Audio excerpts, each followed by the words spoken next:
Hey there, welcome back to the athomedive YouTube channel. As always, my name is Joey, and today we're in the kitchen making another classic Southern staple.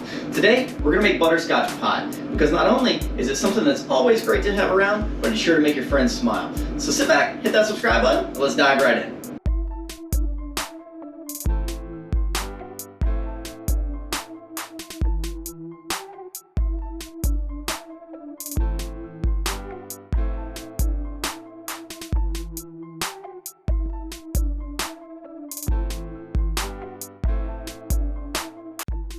So here's a quick look at the pretty simple list of ingredients that we have on the counter today. We're gonna need for our butterscotch pie. One of the first things we're gonna notice is obviously you need a pie crust. And if you haven't seen the video on how to make pie crust, click the link in the top right corner now.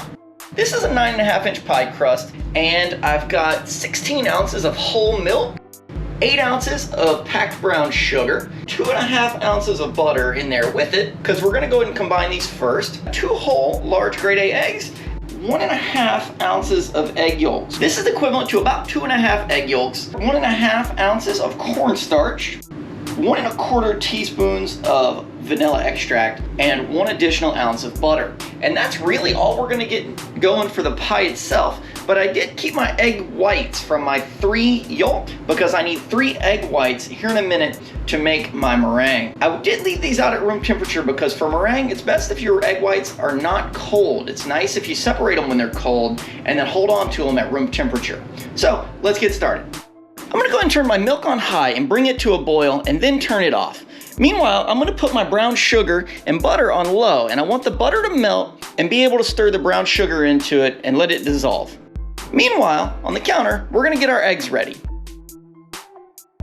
The first thing we're gonna do is take the yolks and combine them in with our whole eggs. Now I'm gonna take this whisk and beat these eggs until they're nice, light and fluffy and smooth.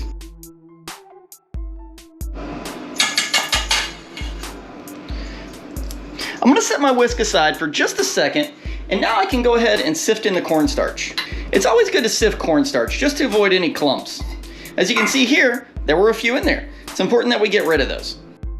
As you can see here, now our milk is coming up to a boil. I'm gonna go ahead and turn this off and let it wait. It's important that it's hot, but it doesn't have to be ready quite yet. Meantime, we're gonna go ahead and beat the cornstarch into the eggs until it's smooth again.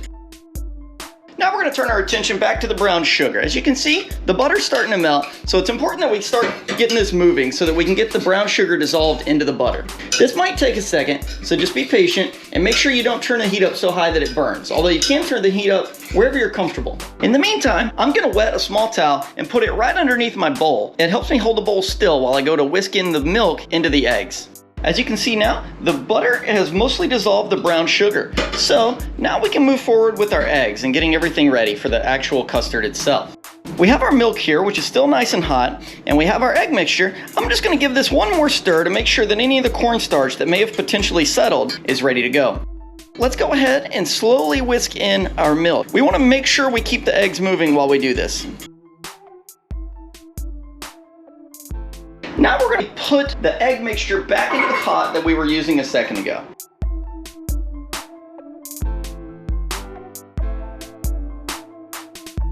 Now we're gonna go and turn the heat on low. Once you have the heat on, we need to make sure that we keep this moving about the entire time. I'm also gonna slowly go ahead and add in the brown sugar mixture. While this is slowly coming up to a boil, you may need to increase the heat, but be very patient. Once it comes to a boil, you don't really want to cook it. You just want to feel it thicken up and start to bubble just a little bit, more like a light simmer. But it's very important that you touch all the edges so that we keep everything cooking even. So I'm starting to see a little bit of steam rising up, and I don't know if the camera will quite catch it or not, but that's one of the things that I'm looking for. So we're gonna start looking for it to start thickening. So now if you can see, the whisk is starting to leave a little bit more of a trail, and I'm starting to feel just a touch of resistance. That means that our filling is getting right to where we want it to be.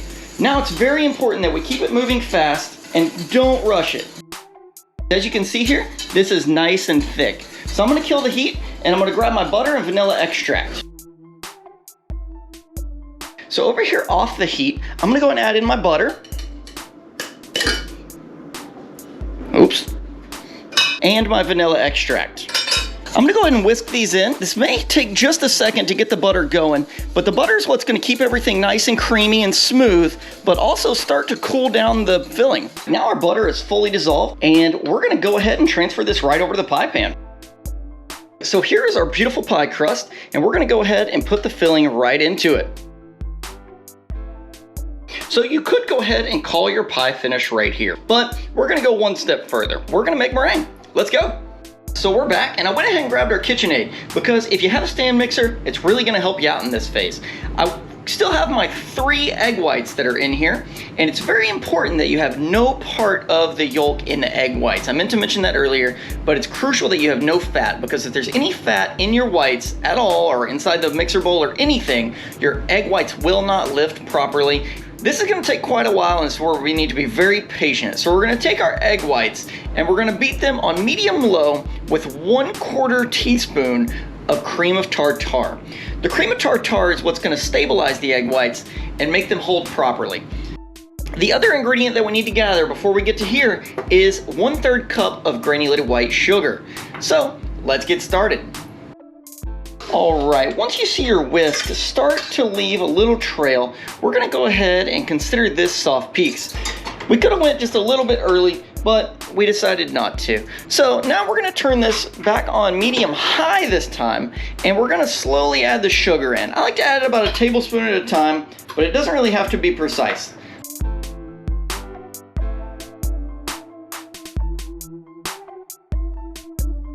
Now that our sugar is beat in, let's just go ahead and take a look here and see what we got. As you can see, this almost holds its shape, so we're gonna give this just another second until it gets nice and firm. And there we are, my friends. We have arrived at stiff peaks. Let's go ahead and get rid of the mixer, and we'll move over to the pie again. We're gonna go ahead, grab our meringue, and we're gonna dollop it right on top of our pie. There's no real need to push it down or mess around with it. Let's just get it on there for now, and then we'll get everything situated around.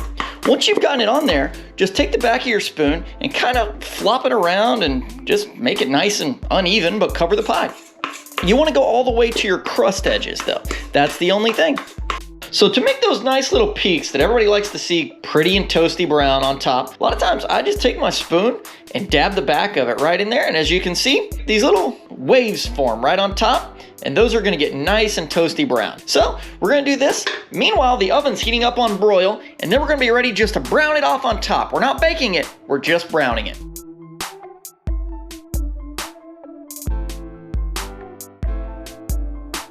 So here is our pie. As you can see here, we've got it nice and brown on a lot of the tips, but it is not baked. I literally took this out of the oven with my hands because that's how short of a period of time it was in there. This is our beautiful butterscotch pie. Let's let it hang out for a few minutes and set up the rest of the way, and then we'll be good to go. All right, so we are back, and here again is our beautiful pie. We're gonna go ahead and cut a slice out of it and see exactly how it looks. So here is our pie. Let's go ahead and take a bite and see exactly what we're dealing with. Well, as you'd expect, the pie is absolutely fantastic. And I'll go ahead and show you the inside here. It's a little rough because of the way I pulled it out, but it's creamy, rich, very smooth, and the slightly toasted meringue is very nice on top to add to that rich, just creamy smoothness. All right, well, that wraps us up on classic Southern Butterscotch Pie. If you liked the video, be sure to subscribe. Thank you so much for watching. Have a great day.